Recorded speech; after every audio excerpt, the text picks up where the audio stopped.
Hello students, today we are going to begin the next small topic that comes under biological classification.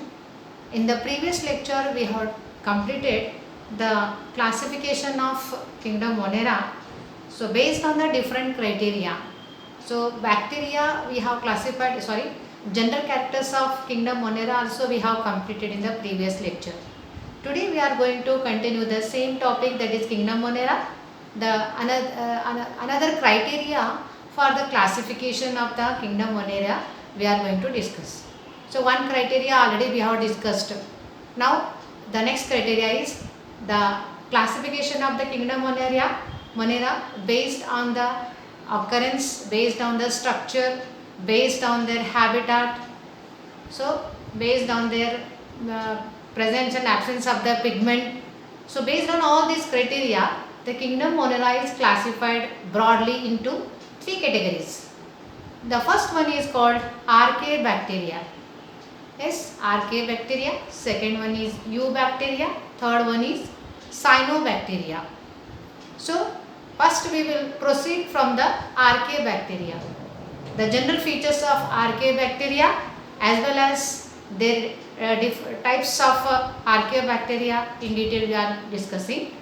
As we know, Archaebacteria, they are ancient bacteria. They are the ancient bacteria, and they found in the extreme environmental conditions. So what is the extreme environment condition? Means the extreme means the conditions which is not suitable for the other to survive in that location, that is called as extreme condition. Extreme in other words, extreme condition means either these bacteria either they grow in a high temperature or in a very low temperature. So that condition is called as extreme conditions. And in addition to that, these Archaebacteria, not only they are ancient bacteria and they are found in the extreme conditions. This is the main feature of the Archaebacteria. In addition to that, these bacteria are very primitive. Primitive in the sense they are not advanced one. Primitive in the sense they are not advanced one. And next one is they are prokaryotic life forms. So you know already the meaning of prokaryotic means what? Prokaryotic means the organisms which are having a very primitive type of nucleus. Such type of organisms are known as prokaryotic organisms. So organisms, these Archaebacteria, not only they found in extreme condition and they are not advanced one, they are very primitive with respect to their nucleus because they don't have nucleus, or they possess a very primitive type of nucleus, and they found in the extreme conditions, or in other words they found in a harsh places. Apart from that, this group does not contain cell wall. Cell wall composition is different here.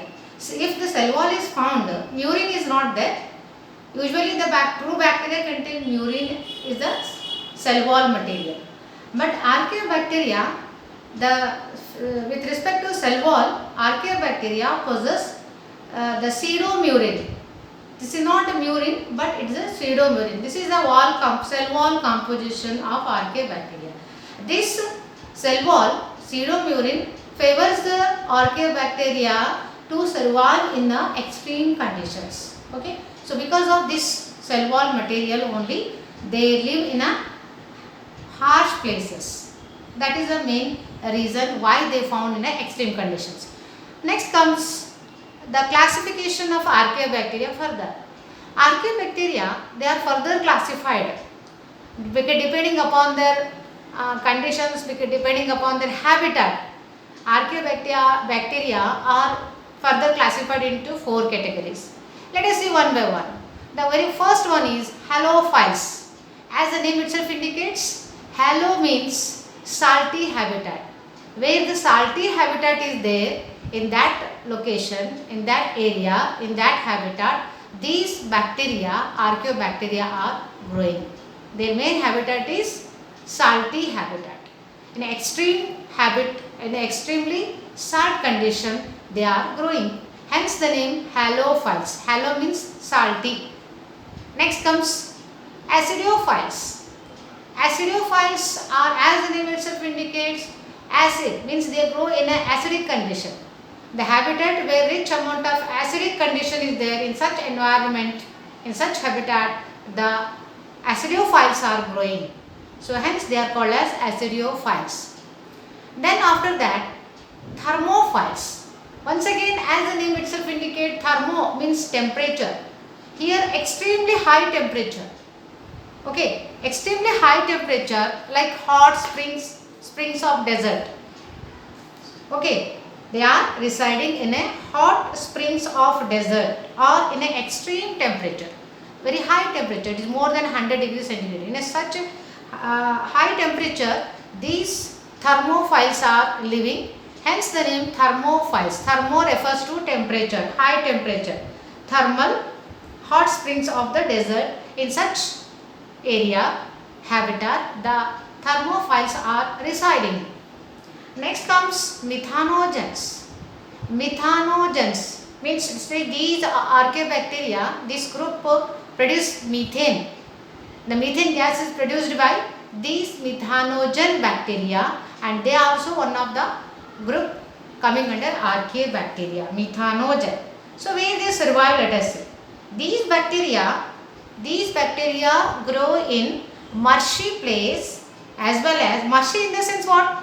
Marshy place means, marshy place is a place where waterlogging, where the waterlogging is there, wet area is there. In a such waterlogging area, wet area, these archaeobacteria are residing.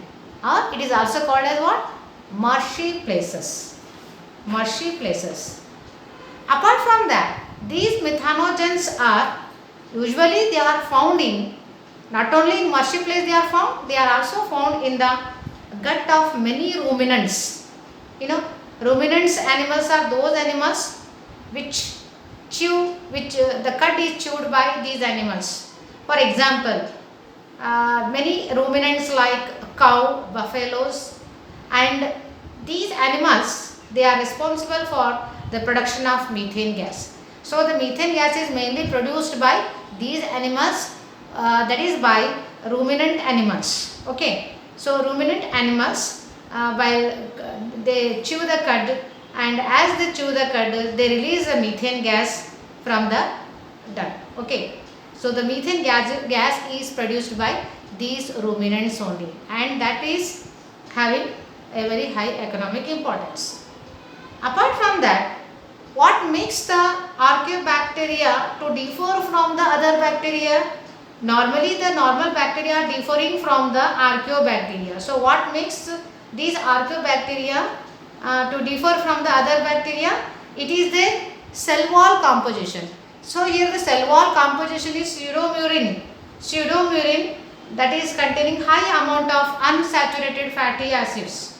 Okay, they contain high amount of unsaturated fatty acids, which is responsible for the survival of the extreme conditions. So because of the pseudomurine, or in other words, they have high amount of unsaturated fatty acids. So because of the presence of unsaturated fatty acids in their cell wall, that property enables the organisms or archaeobacteria to survive in the extreme conditions.